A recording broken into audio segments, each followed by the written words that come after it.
রাসূলুল্লাহ সাল্লাল্লাহু আলাইহি ওয়াসাল্লাম বলেন, কবরে যেই নাফরমান প্রশ্নের জবাব দিতে পারবে না, তিনটি প্রশ্নের, তো আল্লাহ তাআলা বলবেন কাযাবা আবদি, ফেরেশতা আমার এই নাফরমান বান্দা মিথ্যা বলেছে।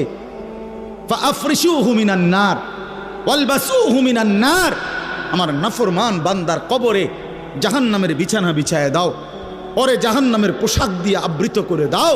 ওয়াফতাহু লাহু বাবান ইলান নার, জাহান্নাম বরাবর তার কবর থেকে দরজা খুলে দাও, কবর খুলে দাও। ওফো, আল্লাহর নবী সাল্লাল্লাহু আলাইহি ওয়াসাল্লাম বলেন, তখন কবর তারে, ফেরেশতা যখন তাকে রাইখা যাবে, কবর তারে ডান দিকের মাটি বাম দিকে একটা চাপ দিবে, বাম দিকের মাটি ডান দিকে চাপ দিবে। আল্লাহর কসম, নবী বলছে হাত্তা তাখতালিফা আদলাউহু, ডান পাশের হাড্ডি এবং এই